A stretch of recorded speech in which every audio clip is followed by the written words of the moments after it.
Assalamualaikum semuanya, selamat datang di channel Obrolan Fighter. Teringat di saat Conor McGregor yang menguasai panggung UFC, di mana Conor punya semuanya, mulai dari double champ, popularitas, trash talk, dan masih banyak lagi.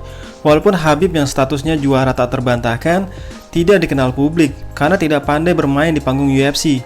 Yang Khabib punya hanyalah kemampuan bertarung yang terbilang salah satu yang terbaik sepanjang masa. Dan ketika Khabib menang dari Conor McGregor, nama Khabib seolah melesat terbang tinggi, seperti roket yang diluncurkan ke langit. Semua yang mengenal UFC langsung mencari tahu siapa Khabib Nurmagomedov, apa aktivitasnya, kenapa bisa juara, dan sebagainya. Begitu juga dengan Windry Patilima, begitu mampu mengalahkan superstar di One Pride yang juga memang terkenal trash talk-nya, yang padahal sebenarnya Theo adalah orang yang humble secara pribadi. Dan Windry langsung menjadi sangat populer di Indonesia. Bahkan gue inget banget, sebelum Windry fight dengan Theo, followers Windry nggak nyampe 1.500 followers. Dan sekarang sudah di angka 13.000 followers lebih. Dan gue yakin pasti akan terus bertambah, apalagi kalau sampai mempertahankan gelar. Followers Windry yang dulunya hanya 1.500 itu menandakan bahwa memang untuk bisa populer harus ada trash talk, seperti apa yang dilakukan Theo. Dan kalau mau lebih populer lagi, Anda harus bisa mengalahkan Theo, dan tentu harus punya kepribadian yang humble. Nah, Theo dan Windry telah mengambil peran ini dengan baik, jika demi keuntungan panggung. Bedanya, Windry lebih tampil apa adanya. Windry mengatakan, jadilah orang baik meskipun kamu tidak diperlakukan baik oleh orang lain. Windry pun mengatakan, jadilah pribadi yang apa adanya, hingga kita tidak perlu lelah bersandiwara. Terkadang, bukan hidup yang sulit, tapi kita yang mempersulit hidup.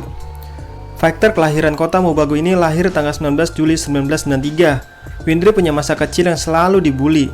Dalam podcastnya di One Pride MMA, Windry bercerita bahwa dirinya pernah diikat di pohon, terus diturunin celananya. Kata Windry, saya orang paling susah di sekolah waktu itu, jadi saya dibully. Nah, karena itulah Windry mulai berlatih bela diri.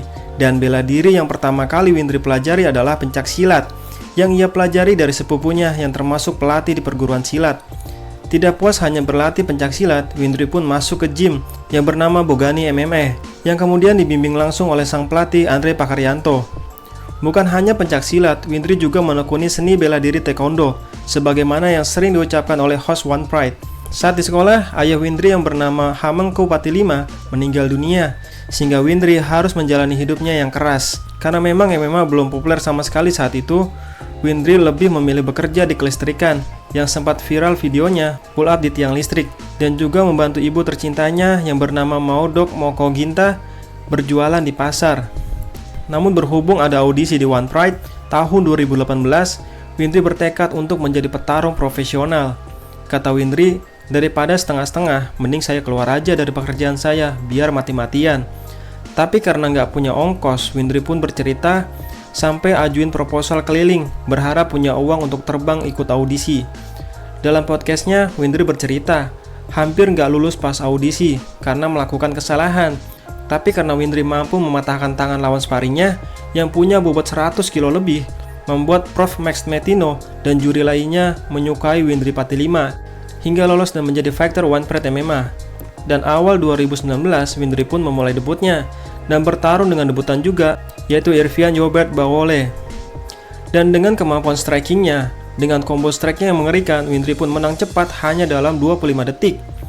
Windry pun berlatih di Kicks MMA. 4 bulan kemudian, Windry bertarung dengan fighter debutan, yaitu Andi Cahyono. Karena kemampuan grapplingnya yang luar biasa, walaupun dirinya jatuh karena takedown, Windry mampu membalikkan keadaan, dan terus mendominasi hingga di posisi mount, dan terus menghabisi Andi Cahyono hingga menang knockout dalam 1 menit 40 detik. 4 bulan kemudian, Windry fight dengan Teguh Randa. Karena kemampuan menahan lawan yang luar biasa, Teguh Randa tidak bisa sama sekali membalikkan badannya, hingga Windry menang dengan ground and pound-nya. 4 bulan kemudian, Windry akhirnya diberi lawan senior, yaitu Alwin Kincai, yang saat itu di ranking 5, sedangkan Windry di ranking 9. Di pertarungan itu, Windry mampu terus mendominasi fighter kelahiran Kerinci itu. Padahal, Alwin biasanya mampu membalikkan keadaan dengan mudah. Windry terus menahan sambil memukul Alwin, dan itu terjadi selama 3 ronde penuh. Mirip gaya bertarungnya dengan Kamaru Usman sebelum dilatih Trevor Whitman. Hingga Windry pun dinyatakan menang finish decision. Rekor Windry pun menjadi 4-0. Karena mungkin tidak bisa menyelesaikan Alwin Ginchai, Windry pun pindah tempat latihan, yaitu di Totabuan Chitawaya Fighting Camp, hingga sekarang. Dan mungkin disinilah Windry mulai belajar kuncian. Setahun kemudian, yaitu Februari 2021, Windry yang berada di ranking 3 bertarung dengan Sarwo Eddy yang berada di ranking 9. Di sini, untuk pertama kalinya di One Pride, Windry melawan fighter yang kuda-kudanya southpaw. Tapi hebatnya, Windry tidak kesulitan adu striking. Tapi selayaknya Kamaru Usman bertarung, Windry langsung mengajak Sarwo Eddy di pertarungan bawah dan melakukan takedown yang cantik. Seperti fighter lainnya, Sarwo Eddy seperti ditimpa batu karang yang amat besar, sehingga Sarwo Eddy sama sekali tidak bisa bangkit, hingga bel akhir ronde pertama berbunyi. Di ronde kedua, padahal Windry punya riwayat ground fight yang luar biasa, tapi anehnya, Sarwo Eddy malah takedown Windry.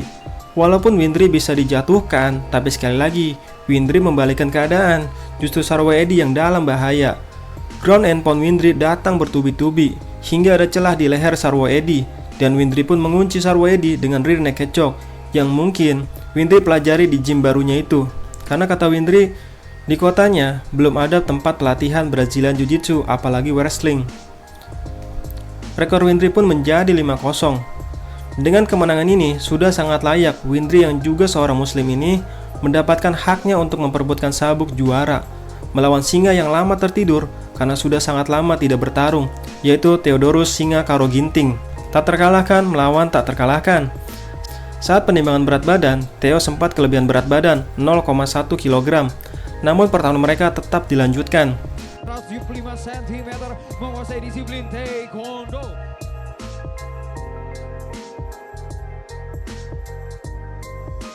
Saat dalam pertarungan, seperti biasa, Windry lebih memilih bertahan dulu. Tapi yang tidak biasa adalah Windry tidak melakukan percobaan takedown sama sekali, sehingga pertarungan full di atas. Dari sini, sebenarnya kemampuan striking Theo lebih baik dari Windry. Tapi karena Windry terkenal dengan ketangguhannya atau ketahanan pukulnya, sehingga Windry tetap bertahan. Di ronde kedua, Theo terus melancarkan perang mentalnya. Tapi ketika ditanya kenapa nggak balas ledekan Theo, Windry menjawab dengan kerendahan hatinya. Saya nggak ingat, berapa kali juga saya nggak ingat, karena saya fokus aja bertarung, karena ini garis finish saya.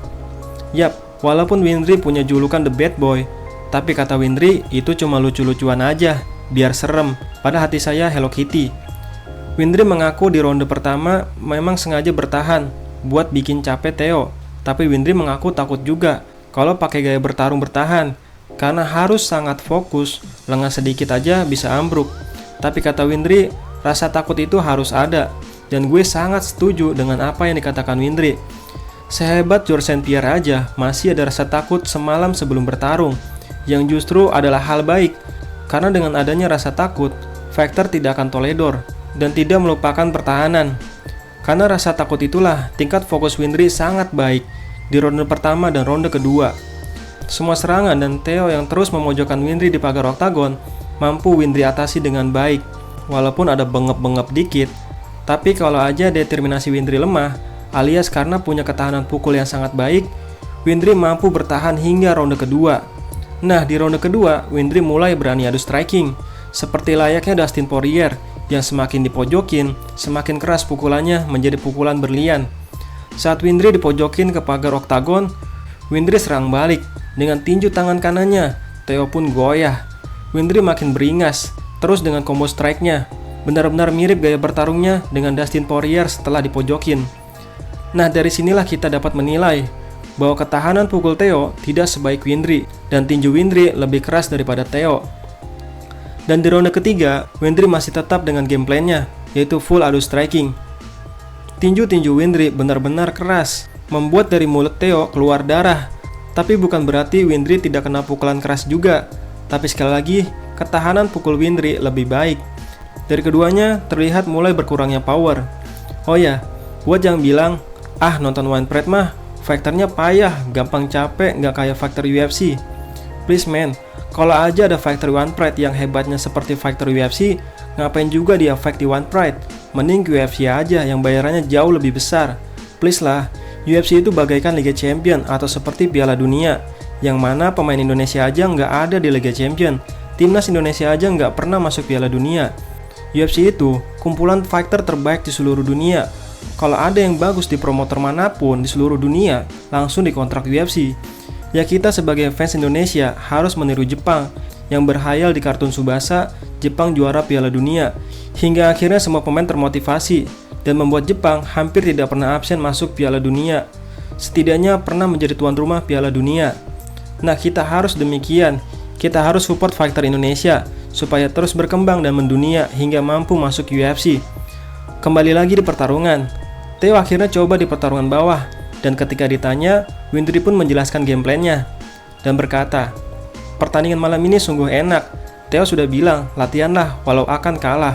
Pukulan-pukulan di ronde pertama menguatkan mental saya, memacu saya supaya tidak berhenti berjuang. Kita coba ulur-ulur waktu, habiskan nafas Theo, dan mulailah baku habis, baku hancur. Kita tidak ada rencana untuk main di bawah, tapi karena dia jago wrestling, dia mau main di bawah, ya kita ladeni. Yap, karena jelas Theo adalah jebolan Lions MMA yang fokusnya Brazilian Jiu-Jitsu, tentu kemampuan Jiu-Jitsu Theo lebih baik. Tapi melihat kelemahan Theo akibat gempuran yang luar biasa dan kemampuan grappling Windry yang luar biasa juga, membuat Windry mampu mengunci Theo dengan rear naked choke. Ini jelas bukan kemenangan biasa, karena menang dari ahli Brazilian Jiu-Jitsu dan bahkan via submisi adalah suatu prestasi besar. Dan Windry pun dinobatkan menjadi juara baru kelas welterweight. Dan Windry pun mempersembahkan sabuk juaranya untuk anak keduanya yang lahir sebelum pertarungan. Yap, Windry punya dua anak yang bernama Anissa Fatilima dan Muhammad Nabawi Alfarizi Fatilima dari istri tercintanya Winda Kobandaha.